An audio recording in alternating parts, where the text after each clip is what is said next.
Okay. All right.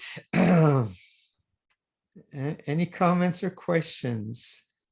Oh, I mean, this is great for this topic and very timing.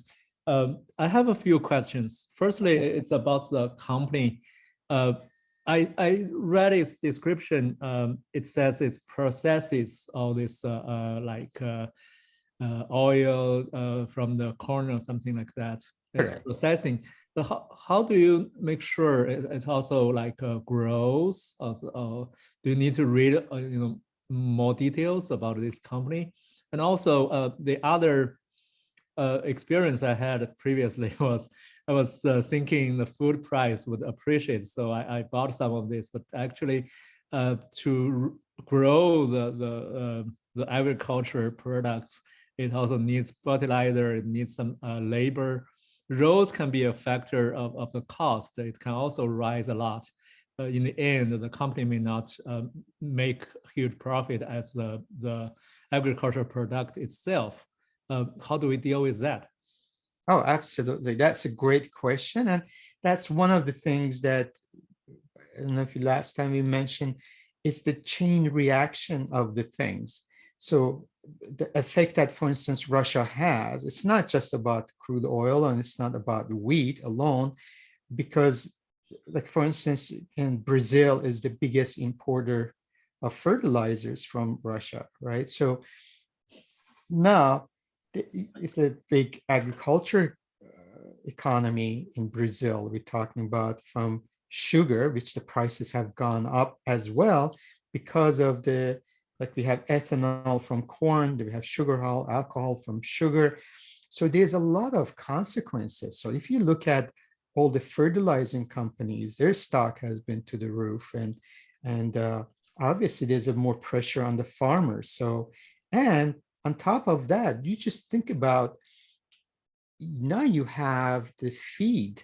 We talk about corn feed and soybean feed, which is fed to the chickens and cows and the livestock, and we go to pigs, and so that has affected the cost for that. So if I'm a cattle rancher or I'm a chicken farmer, I have to pay more. So that affects the price of the meat and the chicken. So there is a huge cycle, and you correctly mentioned, and that's what I want to mention, supply and demand. So what happens, so far, what has happened, from, again, from the livestock to agriculture, the consumer has been willing to pay, just because, again, these are defensive stocks, it's the food.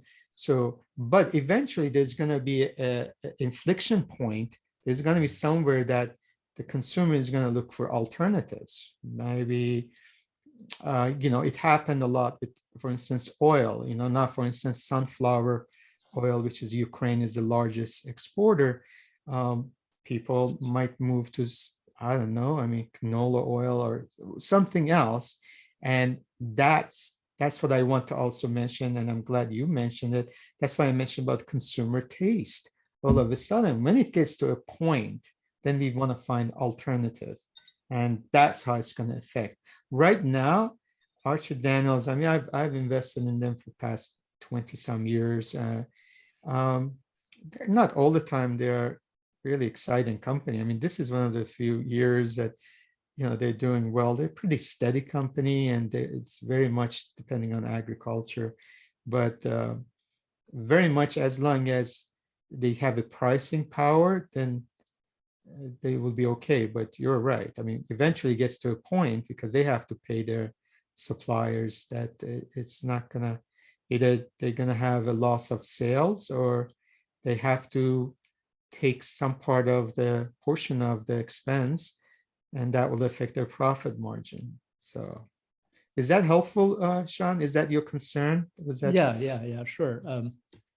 Because I don't know whether ADM grow those products themselves or they purchase and then just process them to retail. I'm not sure about that. Yeah. Yeah, they have a combination, but yes, it's mostly, no, they have, I think they have refinery, they have places that they do when they take care of the things themselves. but I don't know the extent of it. That's what I mentioned. It is good to read their, go back to their website. I usually go directly to, let's say, CME or, let's say if it's an IMEX but there is a good company to, to review because they're the biggest and they get affected the most. So yeah. I have another question if please. you don't mind. Sure. You mentioned Moon, the ETF. Yes. I compared it with the DBA, that's also an agriculture ETF.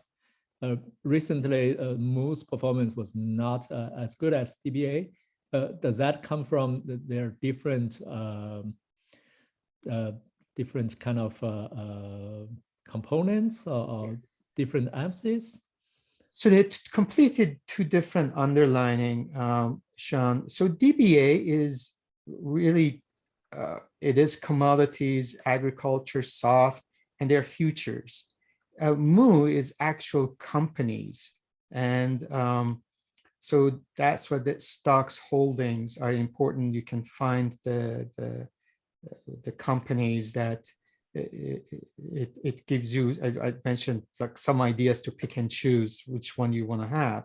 So that's the major difference right there. Like for instance, for natural gas, like we have UNG is the largest natural gas ETF, which is purely futures.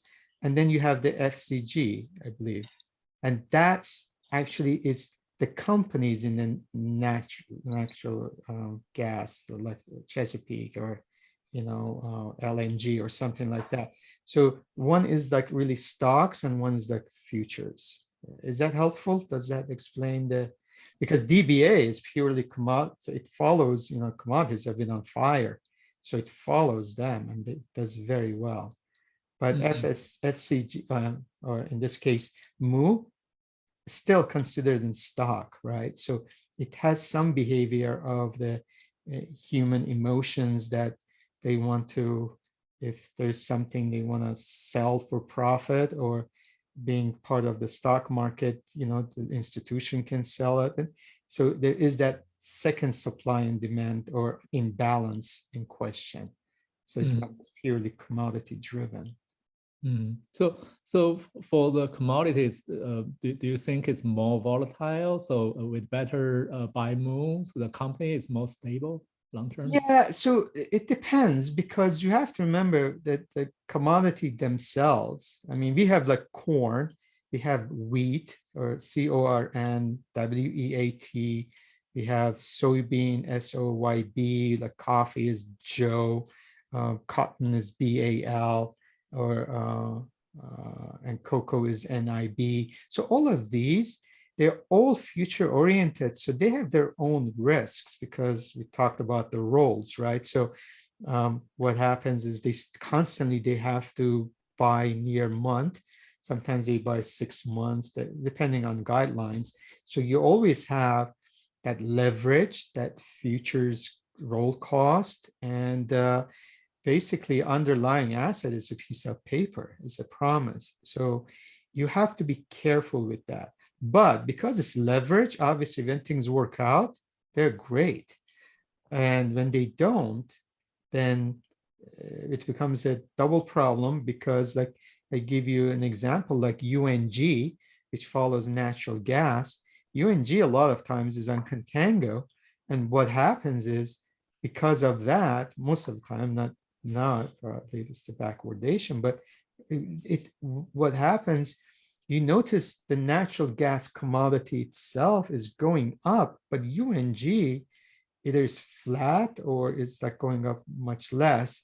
So the reason is, again, because of those rollings and expenses and basically we're talking about the yield and all that. So that's the reason. So Moo, it would be different. Moo will be like almost like a mutual fund that you own of different stocks, but they're all agriculture, agribusiness related. The other one is purely commodities. You also have like cow, which is the COW, and that one is more of livestock commodities. So that would be a different ETF that you could use. But MOO and FSG, they're purely stock oriented investments. So I would, if I'm using, for instance, commodity ETFs, purely futures, I am more short-term oriented. It's not something I will buy and hold like for the next 3 or 4 years, for instance. And one of the best ways, I don't have it, I would suggest to look at their 5-year, for instance, the 5-year chart. And you see, I mean, USO is a good example for the largest oil company, I mean, oil ETF. You see how volatile it is. And, it really doesn't completely follow what crude oil does. So although they changed their whole bylaws after that big debacle in May of 2020. So just be careful. I mean, I would use them as a more of a trading vehicle rather than a hedging vehicle on the short term. DBA is diversified. So in the times that we've been, it has worked out well. Another one we've talked about, since most of you have been with me from the beginning, remember we talked about April of 2020 about UGA, which is the gasoline ETF. And the time that we were talking, it was like almost a little under $10. And last week it hits over $60. Although it is futures, it has been continuous demand for it. So that has worked out for the 2-year plan. But generally, you have to be more active with these futures ETF. I was going to do a class on ETF today, actually. It might be 2 classes, but I thought because of what's going on with geopolitical, let's do that one. And then next week, we'll do a class on the foundation of ETF, how it behaves, which ones should be a proxy for asset allocation. And maybe we do 2 class compared with closed-end funds, which are really grandfather or the father of exchange traded funds in a way. And exchange traded funds really married closed-end funds with open-end mutual funds and became exchange traded funds. So we can do that. But yeah, so you want to be a little more careful with not just go with the name of the theme, just watch the underlying holdings. So. I see. Yeah, that's very helpful. Thank you so much. You're welcome, of course. Any other questions, comments? It's a small family, my favorite family though. So Ramin, I just heard that because of the disruption out of Ukraine and Russia in terms of the grains and wheat, we might have serious problems in the Middle East and Africa, which are big importers of grain and wheat from those regions. And the disruption is going to cause potential famines and, political upheaval like it did a couple of years ago with the Arab uprising. There was also a wheat problem there. It's funny, Jean-Claude, I was just discussing with Sean before you joined, and that was actually a big concern for me. I think with what's going on, we think things just in the United States, but remember, we have trade partners and everything has a chain reaction. So we don't want to have a weak partners in the Middle East or Africa. We want to make sure they're strong.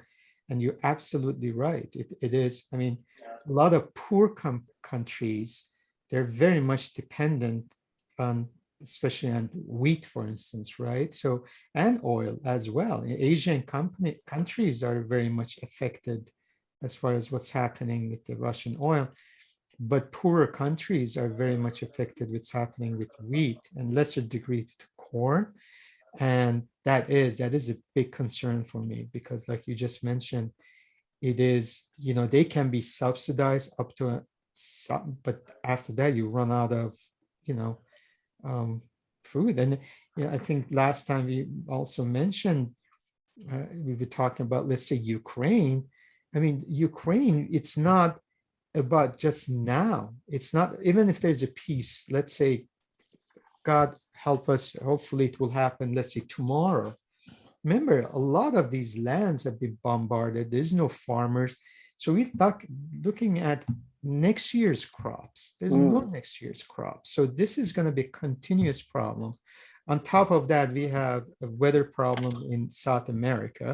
So that has been affected, and there's a drought. So there's a lot of things that are going hand in hand. And you're absolutely right. There's two times the revolutions happen: when there's people are hungry, and when they are well fed.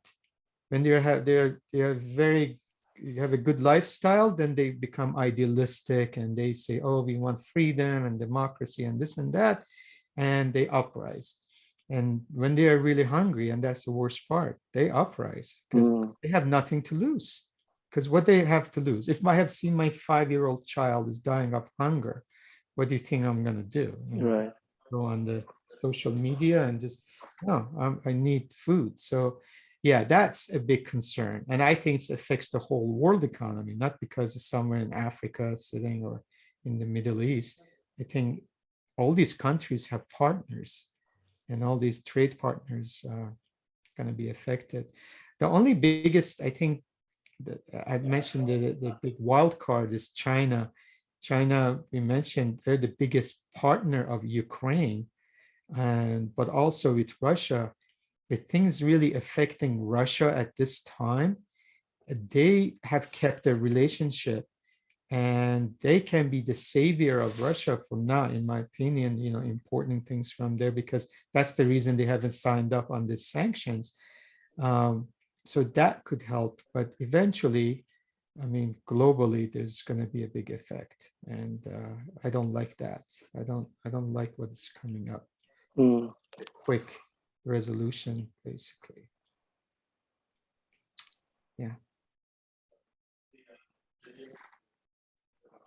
Oh, is there any way we can relocate our assets or some other methods we can avoid the impact possibly? So what you have to look at is, as I mentioned, I thought China will be a good place in an intermediate term. One of the things we have to look at the assets that who are the commodity producers, and the things that I'm looking like South Africa, for instance, right? So and how they get affected, and then for now avoiding the countries that they are the consumers. And we had a talk a couple of months ago. I was thinking like Thailand, with all the opening of things, that could be an ideal potential, as far as investments. But now, they're being a consumer, and even if the tourism comes back, they still have to provide things. So I'm having, again, these are the times that we have to be very selective. It's not blindly we can just go and just buy whatever the dip is. Just have to be good choices, I think. And that's why it goes back to diversification. For the last 2 years, we've spoken, that's why you want to have commodities part of your portfolio. And the times like this, and the commodities, all different kinds of commodities. So, and right now, currencies, for instance, a lot of them being hurt.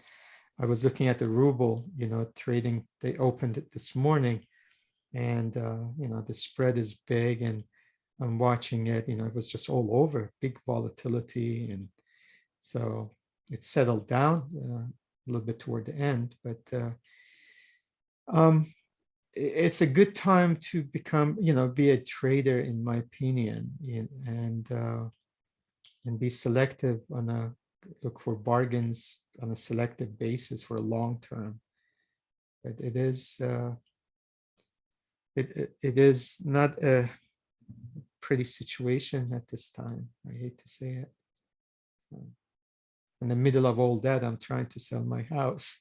So Is it's that getting why you want more liquidity?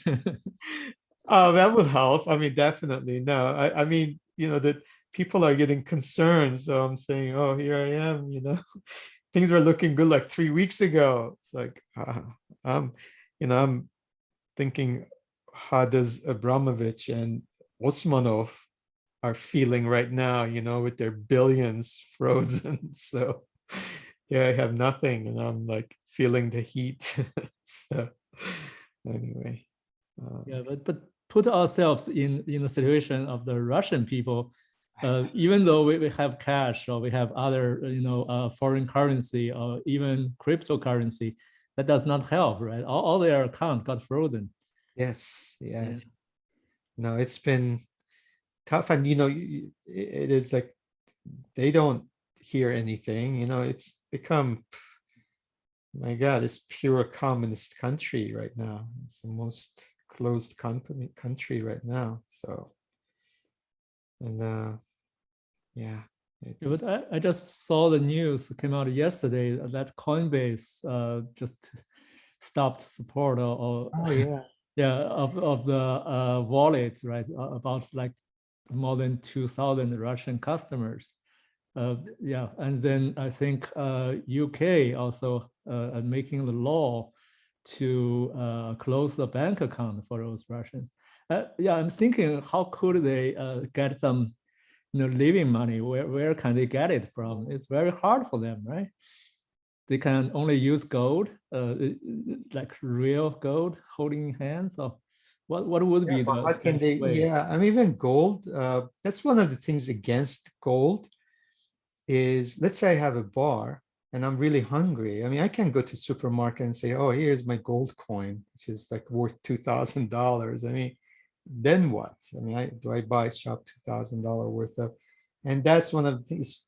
It's good to have gold as a backup. It's great to move from one country and has a basically standard valuation of it. But yeah, it's difficult when your currency has been so devalued, and inflation, I'm sure, is, I don't know how things are. And yeah, especially it's a vast country too. So, um, we're just in the beginning. I mean, this is, people have had things saved maybe, but now, uh, yeah, uh, it's never good. It's amazing how one person can, and I was, you're talking with Jean-Claude, one person can control so many people's destiny and lives.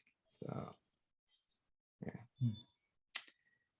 I mean, I went, I mean, in a very, very small scale, when I moved to this country, I was 16, and, I didn't see my mom for 10 years, and I couldn't talk to her for 3 years. And after that, when I was calling her, my phone was controlled. I couldn't say anything. So, my mom was young and I was a teenager, and my sister was 13 and she really needed her mom. So she didn't see her mom for till she was like 25. So these little things, it hits home. I mean, just and I was reading something about this Ukrainian boy. He was in a kid's house. The mother died, and they had to move him from one house, move to another city, and there's individual stories. They all have their octopus hands. I mean, each person has 8 or 9 different stories can share, and it affects hundreds of people. So Yeah, anyway, really sad. hopefully that will change, but we all have our stories. So. Yeah, hopefully tomorrow it's come back to a few months ago and restart. I hope so. I mean, and our human behavior is, unfortunately, we are not grateful. It's a human recency. We all, we all feel the pain this minute. and then, a month later, everything's done. We go back to our past routine, whatever it was, till another crisis hits us. We go hug our kids and our loved ones, and then a month or 2 months later, we are yelling at them or saying, "What are you doing on your iPhone, man? Get off!" So that's our human nature, which is, we should have a video of ourselves just talking to ourselves and count our gratefulness rather than memories. So anyway, enough of that. I guess the food. So I hope again this was helpful. I know we have our small group, but we'll do this. I thought maybe once a month or so, different things. We can jump to maybe gaming or some technology. I don't know. We'll decide. But and if worse comes to worse, maybe I'll do some recording and add it to our weekly sessions too. So anyway, with that in mind, if there's no more questions, I really appreciate your attention, your wonderful comments.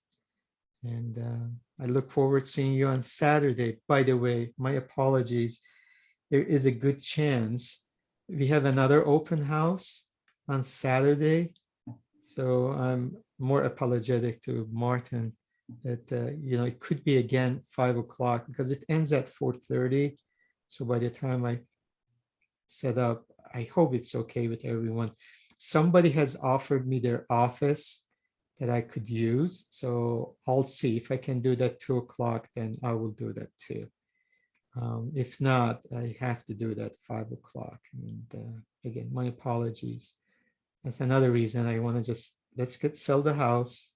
Just then you have closure and get on with our lives. So anyway, just a heads up. So Thank you, Ramin.